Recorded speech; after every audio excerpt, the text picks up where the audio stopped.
Hello दोस्तों, नमस्कार। एक बार फिर से स्वागत है आपका चाणक्य ग्रुप ऑफ इकोनॉमिक्स में।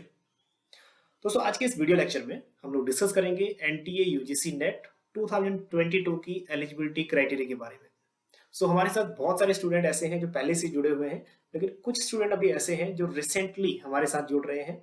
और इसी वजह से जो ग्रुप में या फिर जो कमेंट्स आते हैं यूट्यूब वाले पोस्ट पे, तो एलिजिबिलिटी क्राइटेरिया के बारे में मैक्सिमम क्वेश्चंस होते हैं उसमें कि जीआरएफ की मैक्सिमम एज लिमिट क्या है, और उसके बाद मिनिमम मार्क्स का क्राइटेरिया क्या है, और अगर जो रिलैक्सेशन है या फिर जो मार्क्स क्राइटेरिया में थोड़ा बहुत रिलैक्सेशन या छूट है, वो कैटेगरी वाइज कितनी है।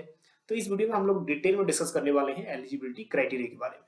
ठीक है, तो इसमें हम लोग 5 चीजें ऐसे डिस्कस करेंगे, जिसमें नंबर 1 टॉपिक है अबाउट यूजीसी नेट एनटीए। इस टेस्ट के बारे में पता करेंगे कि क्या है, कौन कंडक्ट करता है। उसके बाद हम लोग डिस्कस करेंगे एजुकेशनल क्वालिफिकेशन क्या है, मिनिमम एजुकेशनल क्वालिफिकेशन।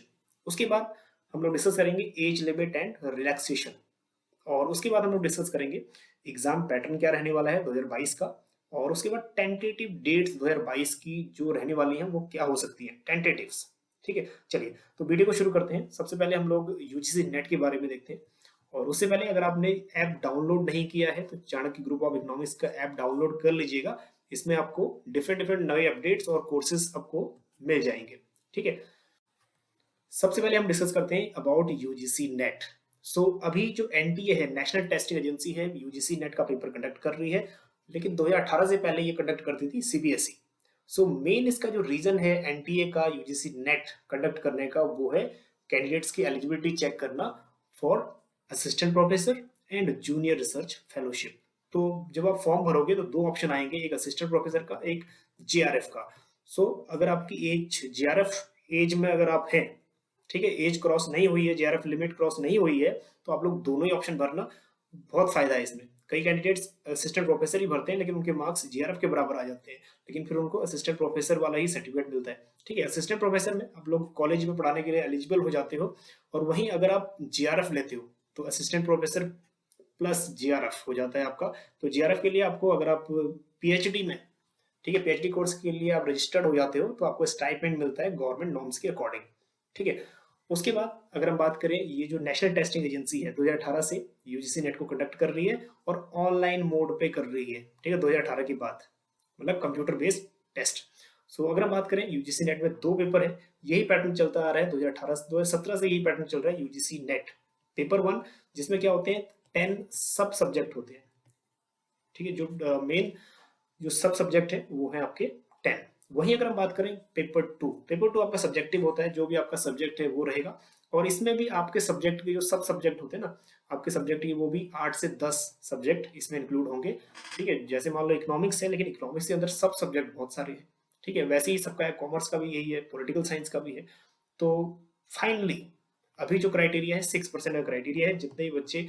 जितने भी बच्चे एनरोल्ड होंगे उसमें से 6% जो है सिलेक्ट होते हैं एज एपी प्लस जीआरएफ। ठीक है, दोनों के लिए। चलिए, ये तो रहा यूजीसी नेट के बारे में, क्यों कंडक्ट करता है, किस लिए कंडक्ट करता है। अब बात हम करते हैं इसके ओवरव्यू के बारे में। फुल फॉर्म अगर हम बात करें, यूनिवर्सिटी ग्रांट कमीशन, ठीक है, नेशनल टेस्टिंग एजेंसी एनटीए इसको कंडक्ट करता है, that is national testing agency. और इसको हम लोग नेट भी बोलते हैं, मतलब नेशनल एलिजिबिलिटी टेस्ट, बहुत कॉमन नेम है नेट। ठीक है, नेशनल लेवल का एग्जाम है और एक ही दिन होता है, एक सब्जेक्ट का एग्जाम एक ही दिन में होगा। इकोनॉमिक्स है तो वो इकोनॉमिक में नेशन वाइड एक ही दिन होगा, या फिर अदर सब्जेक्ट है तो एक ही दिन होगा। जैसे कॉमर्स का है तो कॉमर्स का पूरा ऑल ओवर इंडिया में एक ही दिन। फ्रीक्वेंसी साल में 2 बार होता है, लेकिन पिछले कोविड की वजह से 2019 से इसका जो सर्कल था, ये साइकिल था, वो बिगड़ चुका है। ठीक है, एग्जाम पर्पस क्या है आपको बता चुके हैं ऑलरेडी। और मोड ऑफ एप्लीकेशन अभी रहता है कंप्यूटर बेस्ड टेस्टिंग। ठीक है, और एग्जाम मोड ऑनलाइन वही सीबीटी। और अगर बात करें एग्जाम ड्यूरेशन, तो 2 एग्जाम्स होंगे, पेपर 1 और पेपर, एग्जाम एक ही है लेकिन उसमें 2 पेपर है, पेपर 1 एंड पेपर 2। ठीक है, 3 आर का। लैंग्वेज दोनों ही आएंगे, हिंदी और इंग्लिश।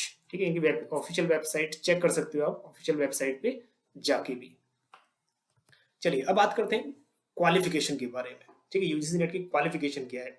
तो सबसे पहले आपके पास मास्टर डिग्री होनी चाहिए, मास्टर डिग्री उस कंसर्न सब्जेक्ट में। ठीक है, दूसरी बात, और वो जो मास्टर डिग्री होनी चाहिए किसी रिकॉग्नाइज्ड यूनिवर्सिटी से होनी चाहिए जो अप्रूव्ड है यूजीसी की लिस्ट में। ठीक है, उसके बाद अपीयरिंग कैंडिडेट्स, जितने भी स्टूडेंट्स अपियरिंग है, मतलब जो मास्टर फाइनल ईयर एग्जामिनेशन में है या फिर जिनका रिजल्ट अवेटेड है, वो दोनों ही इसमें अपना फॉर्म फिलअप कर सकते हैं, दोनों ही एलिजिबल हैं, फाइनल ईयर वाले और जिनका रिजल्ट अवेटेड है वो, ठीक है, वो ये फॉर्म भर सकते हैं। उसके बाद अगर हम बात करें मार्क्स कितने चाहिए मिनिमम, अगर आप जनरल कैटेगरी के हैं तो 55% मार्क्स मिनिमम काफी है। और मार्क्स अगर आपके 55% है या 95% है, यहाँ मैटर कुछ नहीं करता, बस मिनिमम आपको 55% मार्क्स होने चाहिए मास्टर डिग्री में, ठीक है। उसके बाद जो रिलैक्सेशन है वो है SC ST OBC PWD और ट्रांसजेंडर, ठीक है, इनको यहाँ पे 5% का रिलैक्सेशन है, मतलब इन कैटेगरीज वालों के लिए ओनली 50% क्वालिफिकेशन जरूरी है मास्टर डिग्री में। चलिए उसके बाद और डिस्कस करते हैं कि एज लिमिट क्या है। अभी एज लिमिट अगर हम बात करें GRF की एज लिमिट, वैसे अगर हम नेट की बात करें, तो नेट में कोई एज लिमिट नहीं है, जब तक आप चाहो तब तक ये एग्जाम दे सकते हो, ठीक है, और जितनी बार चाहो उतनी बार दे सकते हो। लेकिन GRF के लिए एज लिमिट है, ठीक है, GRF के लिए एज लिमिट है। लास्ट टाइम यही कंफ्यूजिंग रहा था, इस बार लेकिन कोई कंफ्यूजन यहाँ पे क्रिएट नहीं होगी। जो एज है वो कितनी है, 30 ईयर्स है एज। लेकिन लेकिन जो यूजीसी का लेटर था वो भी हमने अटैच किया हुआ है यहाँ पे। यूजीसी ने एक प्रेस रिलीज नोटिस जारी किया था जिसमें उन्होंने बोला था कि सिर्फ इस साल के लिए, मतलब 2021 वाले जो एग्जाम था उसके लिए जो एज लिमिट की जा रही है वो 31 ईयर की जा रही है, ठीक है, सिर्फ 2021 पेपर के लिए। This age limit is applicable for the current examination only. लेकिन बहुत सारे आपको भ्रमित भी ये जो पोस्ट डिफरेंट डिफरेंट पोस्ट डाल के भ्रमित भी करेंगे कि अभी एज 31 है, अभी यूजीसी का कोई करंट नोटिफिकेशन नहीं आया इसके बारे में कि इस ईयर भी रहेगा या नहीं रहेगा।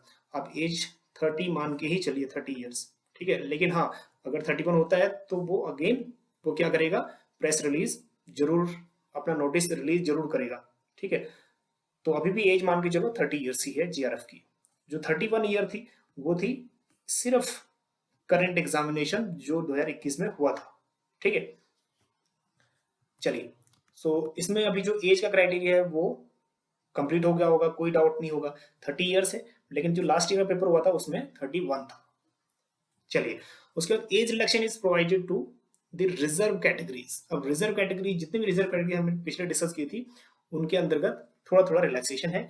अब देखते हैं किस कैटेगरी में कितना रिलैक्सेशन है, ठीक है। SC ST OBC women PWD transgender 5 years का रिलैक्सेशन है, ठीक है। अगर हम बात करें, अगर 31 जो लास्ट हम लोग नोटिफिकेशन देखा था यूजीसी का, अगर उसके अकॉर्डिंग चले तो 36 ईयर हो गया, 5 ईयर का रिलैक्सेशन, ठीक है। कैंडिडेट्स हैव रिसर्च एक्सपीरियंस, अगर आप लोग रिसर्च वर्क में हैं एंगेज्ड तो वैसे ही रिसर्च वर्क में काफी टाइम लगता है, तो आपको फिर 5 ईयर आपका यहाँ पे 5 ईयर आपको रिलैक्सेशन मिल जाएगा। वहीं अगर हम बात करें LLM की डिग्री आप लोग कर रहे हो, LLM कर रहे हो तो 3 ईयर्स का यहाँ पे आपको रिलैक्सेशन मिल जाएगा। एंड अगर आप आर्म फोर्सेस से है, अगर आप आर्म फोर्सेस से हैं तो आपको 5 ईयर का रिलैक्सेशन यहाँ पे मिल जाएगा, ठीक है। तो ये टोटल रिलैक्सेशन है कैटेगरी वाइज। चलिए अब बात करते हैं 2022 का जो पैटर्न है वो कैसा रहने वाला है। अभी तक यूजीसी नेट ने कोई चेंजेस नहीं किए हैं, ठीक है। तो कोई चेंजेस नहीं किए, मतलब जो पैटर्न चल रहा है वही पैटर्न चलता रहेगा 2022 में भी, ठीक है। जो टेस्ट है वो MCQ बेस्ड ही रहने वाला है, नेगेटिव मार्किंग कोई नहीं होने वाली। और वही 2 पेपर होने वाले हैं, पेपर 1 जनरल पेपर और पेपर 2 सब्जेक्टिव, कोई नई कहानी नहीं है। बात करते हैं यूजीसी नेट 2022 के टेंटेटिव डेट्स के बारे में। तो ये जितने भी डेट्स हैं बिल्कुल टेंटेटिव्स हैं, अगर सिचुएशन नॉर्मल रही तो इन डेट्स में यूजीसी नेट एग्जाम कंडक्ट कर सकता है। क्योंकि अगर हम बात करें जो लास्ट 2 साइकिल थे, मतलब जो ये साइकिल था ये वाला, इसमें 2 यूजीसी नेट मिक्स थे। एक तो दिसंबर 2020 प्लस जो जून 2021 का एग्जाम था वो मिक्स था। लेकिन जो ये वाला साइकिल है इसमें 2 एग्जाम और मिक्स हो सकते हैं, क्योंकि दिसंबर 2021 का एग्जाम अभी पेंडिंग है, प्लस जो जून में एग्जाम होगा अभी इसके साथ ये मर्ज कर सकता है, जून 2022।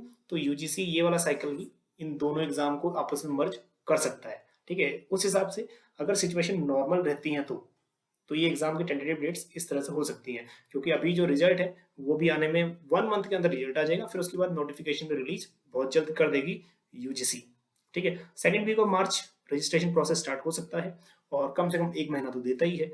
तो लास्ट वीक ऑफ अप्रैल तक एग्जाम की जो रजिस्ट्रेशन प्रोसेस है वो चल सकता है, ठीक है। करेक्शन विंडो अगर हम बात करें फर्स्ट वीक ऑफ मई और एडमिट कार्ड रिलीज हो सकते हैं 3rd week of May, these are tentative dates. और उसके बाद जो एग्जाम है वो 1st वीक ऑफ जून या 2nd वीक ऑफ जून हो सकता है, क्योंकि आजकल 20 से 25 दिन या महीना तो लगा दे रही है यूजीसी एग्जाम्स को कंडक्ट करने के लिए, क्योंकि डिफरेंट डिफरेंट सब्जेक्ट के डिफरेंट डिफरेंट डेज में हमें एग्जाम देखने को मिलते हैं। उसके बाद यूजीसी जो आंसर कीज रिलीज है last week of June 2022 answer key release कर सकता है। और अगर हम बात करें रिजल्ट के बारे में तो रिजल्ट जुलाई 2022 में अनाउंस कर सकता है। तो ये दीज आर टेंटेटिव डेट्स, अगर सिचुएशन नॉर्मल रहती है तो यही डेट्स, क्योंकि ये हर साल यही जो फॉर्मेट है वही चलता आ रहा है, ठीक है, प्रीवियस एक्सपीरियंस के बेस पे अगर सिचुएशन नॉर्मल रहती है तो ये एग्जाम्स इन्हीं डेट्स पे हो सकते हैं नेक्स्ट, ठीक है। चलिए, तो एलिजिबिलिटी क्राइटेरिया के बारे में जितने भी डिटेल्स में स्टडी थी वो आज हमने की। लेकिन अगर फिर भी आपका कोई क्वेश्चन रहता है तो आप लोग कमेंट में जरूर कमेंट करिएगा, ठीक है, तो हम लोग उसको थोड़ा डिस्कस करेंगे। तो जो भी पॉइंट मिस हो गया फिर रह गया होगा उसको हम लोग कमेंट में डिस्कस कर लेंगे। चलिए, मिलते हैं आपको नेक्स्ट वीडियो में किसी एक नेक्स्ट टॉपिक के साथ। बने रहिए चाणक्य ग्रुप ऑफ इकोनॉमिक्स के साथ, ठीक है। हंसते रहिए, मुस्कुराते रहिए और अपनी स्टडी में व्यस्त रहिए। Thank you.